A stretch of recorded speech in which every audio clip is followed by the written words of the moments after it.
I am Gemma, and I never believed in love or marriage. My parents' relationship never showed genuine affection and pure intentions. They were together just for the sake of us, their children. They don't want us to grow up in a broken family, but I wish it had happened that way. Both of my parents were present physically but absent emotionally. Their constant fights drew me back away from them. I saw how they hated each other and were only forced to be together for the sake of us, and it sucks. And I want to avoid following in their footsteps. That is why I vowed to myself that I would never fall in love because love is nonsense, and then I was right. And right before I entered high school, my parents decided to divorce because they realized that their relationship was not working out at all, and the only reason they stayed, us, their kids, was not enough for them to stay. My father won my custody and I liked him more, so I stayed with him. He was also one of the people that influenced me with this kind of ideology about not wanting to get married. He told me, I do not need a man to succeed and enjoy life. I must learn to love myself when I remember that I will be enough. I followed his advice and it worked for me for a time. Multiple guys tried to date me and even confessed their feelings towards me, but I completely ignored them. I just focused on myself, my growth, and my studies. I enjoyed my youth, lived my life to the fullest, and even experienced the things that changed the course of my life. All the while living my life, I also excelled in my academics. I was leading our class, and this resulted from my not engaging in love as early on. Also, I was very active in school, especially in the student council and sports. Because of that, I got a scholarship from a prestigious university and enrolled in my dream school. While I was in college, my parents were still supportive of all decisions, although they were already separated. I entered college with the same ideology, mindset, and goals as in high school, but I never knew it would change so quickly. From the moment Harold and I met in college, there was an instant connection. He was my classmate and the first friend I made during my first weeks at the university.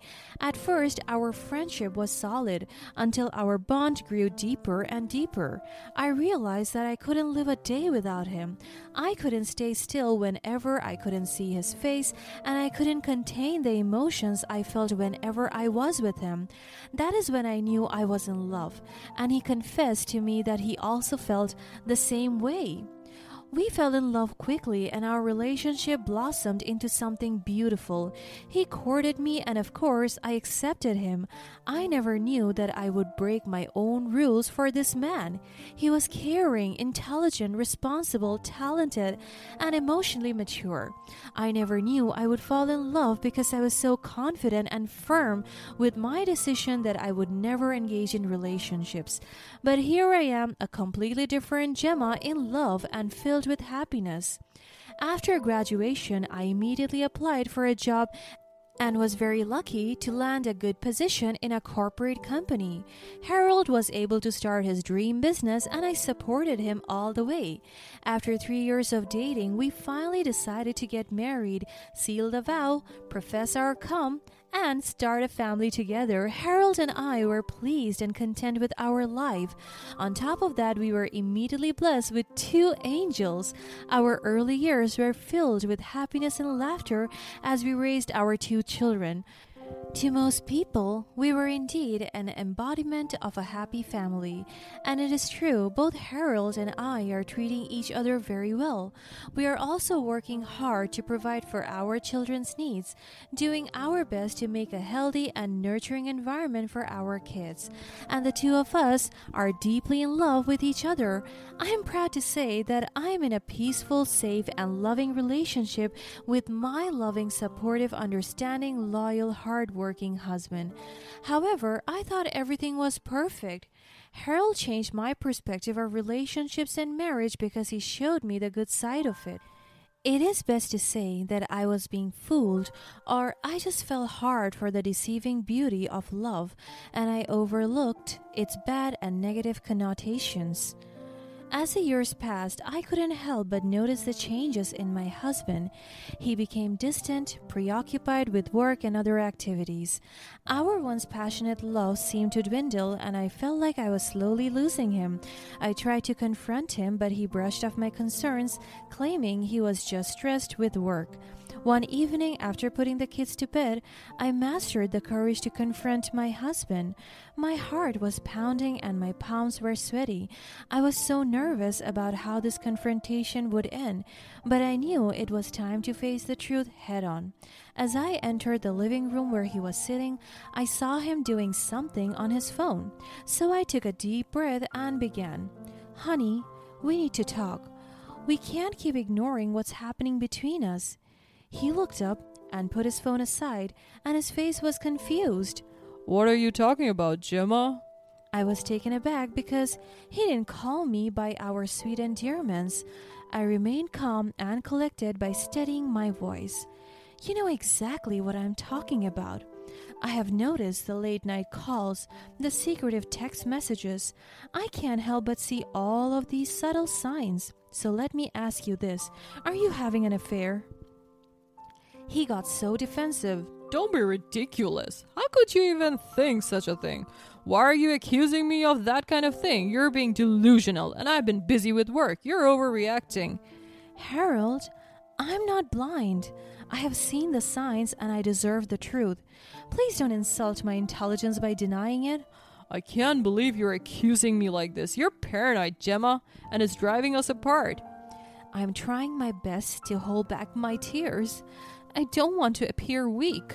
No, Harold, your actions are driving us apart. I have tried to ignore it, hoping it would disappear, but it's tearing me apart. I need honesty from you. "If you weren't so distant all the time, I wouldn't have needed to ignore you as well." "Distant? I have been trying to connect with you and you have been pushing me away. You stopped communicating with me a long time ago." "That's not true. You've changed, Gemma. You're not the woman I married anymore." "Maybe I have changed. The years of feeling unappreciated and disrespected have taken their toll on me, but that doesn't justify what you have done." "Oh, spare me the drama. You're blowing this out of proportion. I'm tired of your nagging and your constant need for attention." "I don't nag, Harold. I'm trying to save our marriage and it takes two people to make it work. I deserve respect, loyalty, and love, just like anyone else." "Well, maybe you don't deserve anything. If you can't handle it, then perhaps we should end this." "Is that what you want, Harold? To throw away everything we have built together?" "I don't know anymore. I need space to think." "Fine. Take your space, but remember, our children deserve better than this. They deserve a father who respects their mother and a role model who shows them what love truly means." Harold stormed off, leaving me in tears and filled with emotions. His denial and anger only confirmed what I already knew in my heart. As much as it hurt, I couldn't force him to change or admit his mistakes. I realized I needed to focus on my well-being and our children, even if it meant facing the painful truth alone. And after a few months after that confrontation, my husband blatantly revealed to me his affair with one of his employees, Diane. I was hurt because he told me about it as if he only showed me good news. He was not even bothered about what I would feel. "Diane is my girlfriend. I like her, and your existence won't stop me from dating her. Just look at her. She's sexy and pretty. Unlike you, you're ragging and sagging. You're slowly becoming old and, well, ugly." I couldn't help but cry from his remarks. I was right all along. The truth of Harold's affair with Diane unfolded gradually, piece by painful piece. It started with slight, subtle hints, late-night phone calls. He quickly ended when I walked into the room, secretive text messages that he would promptly delete. I tried to ignore the signs, hoping against hope that I was mistaken, that my suspicions were baseless. But deep down, I knew something was amiss. One day, I stumbled upon a receipt for an extravagant gift not meant for me. My heart sank as I realized it was for Diane, and it was then that my world began to crumble. He is giving all his towards her and slowly neglecting his own family. My struggles grew more intense as I tried to accept the betrayal. I grappled with a whirlwind of emotion, hurt, anger, and confusion. I couldn't fathom how Harold could throw away our years of love and commitment for someone else. Yet, I couldn't bring myself to end things with him. I am thinking about the pain that my children would experience, the same level of pain that I experienced when my parents separated. The fear of shattering our family, of tearing our children apart, kept me silent. I endured his callous remarks about Diane, how she made him feel alive again, as though our years together meant nothing. And it feels like I'm living in my parents' failed marriage, and that hurt me the most. I tried to guard myself against this moment, but I let my walls down and allowed Harold to enter my life. And look at what he did. He ruined me. He destroyed our family. I sought solace in friends and family, pouring my heart out to those I trusted. They advised me to divorce Harold, to demand answers and respect, but every time I tried to do it, the words stuck in my throat and I retreated into my shell. But I realized I'm still Gemma, the intelligent, courageous, and independent woman. I knew I couldn't confront him directly. He was too adept at twisting the truth and manipulating me into feeling guilty. So I devised a plan secretly, taking small steps towards my revenge. I opened a new bank account, seeking financial independence to protect myself and my children.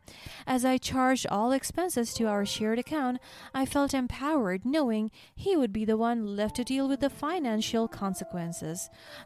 The struggle to control my emotions was real, but I had to remain composed, especially in front of the kids.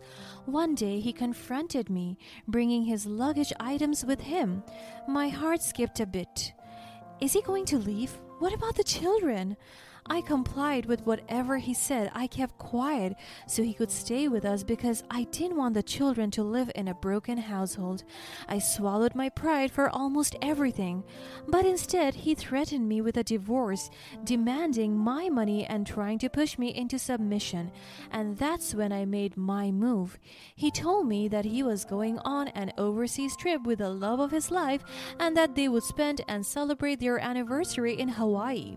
The audacity of this man. He had some thick skin on his face. I couldn't stand his arrogance and disrespectful behavior any longer. My children and I deserved better. So handling him the account details, I watched as he and Diane flew off to Hawaii, thinking they were about to enjoy the spoils of their deception. But little did they know that their paradise was about to become a nightmare. As Harold discovered his emptied account and overwhelming debts, panic and desperation consumed him. He called me pleading for help, but I stood firm, holding the divorce papers as a testament to my newfound strength. I know I messed up, Gemma. I made a terrible mistake, and I'm sorry. I'll end things with Diane, I promise. Just give me another chance.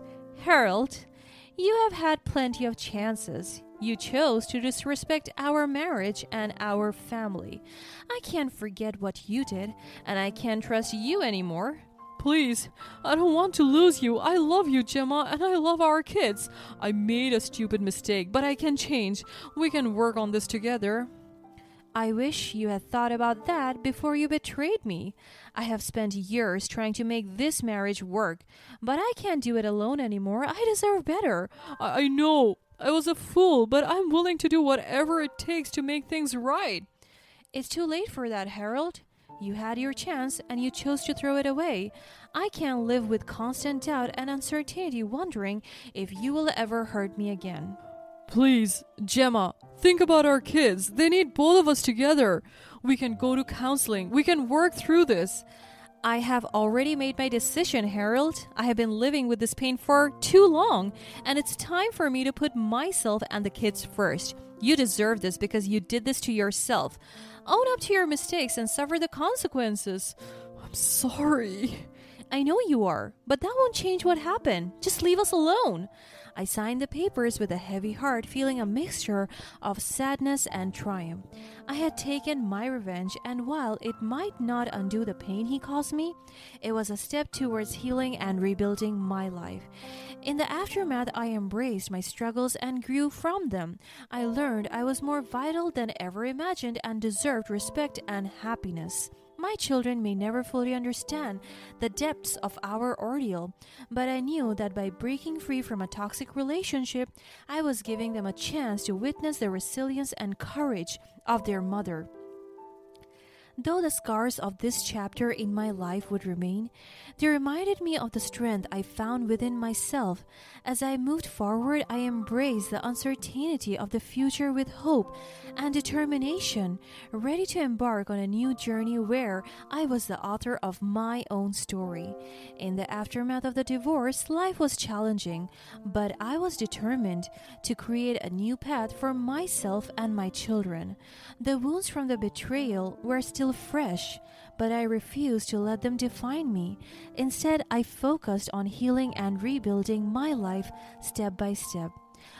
One of the most formidable hurdles was explaining the situation to our children. I knew I couldn't shield them from the truth forever, but I wanted to protect them from the harsh reality until they were old enough to understand.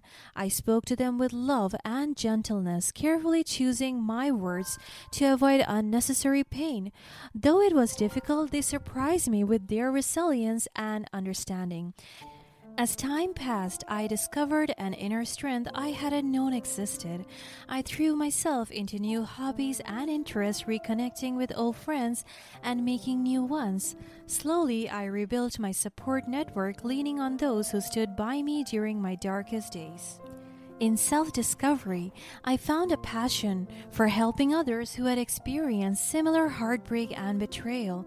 I started attending support groups and counseling sessions where I could share my story and offer a listening ear to those who needed it. Turning my pain into a source of strength and empathy was cathartic. On the other hand, Harold had to face the consequences of his actions. The debt he incurred and the repercussions of his arrogance came crashing down on him like a tidal wave. While I took no pleasure in his struggles, it was a humbling experience for him. I hoped that through this ordeal, he would understand the pain he had caused others and, more importantly, himself. As the years passed, I became more comfortable with my newfound independence. The scars from the past began to fade, and I started to find happiness in the little things. The love and laughter of my children became my driving force, and I was determined to create a loving, stable home for them. Through it all, I never lost sight of the importance of forgiveness and letting go. Holding on to bitterness and anger would only weigh me down, so I worked on forgiving Harold not for his sake, but for my peace of mind. It was a process that required time and patience, but it was worth it.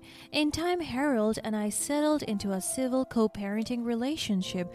Our interactions were cordial and centered around our children's well-being. I no longer needed to seek revenge. The best revenge was living a happy and fulfilled life without him. My journey was far from easy, and there were moments when I stumbled and doubted myself. And with the support of my loved ones and the strength I discovered within, I overcame every obstacle in my path. Looking back, I realized that the betrayal and humiliation I endured had been a catalyst for personal growth. It taught me the value of self-respect, the power of resilience, and the beauty of embracing life's uncertainties. While I wouldn't wish such pain on anyone, I couldn't deny that it had shaped me into the person I had become. Today, I stand tall as a survivor of a broken marriage and my doubts and fears. I am grateful for the lessons learned and the second chance at happiness that life has given me. As I move forward, I do so with hope, grace, and the knowledge that I am the author of my destiny, and that, my friends, is the real triumph of my story.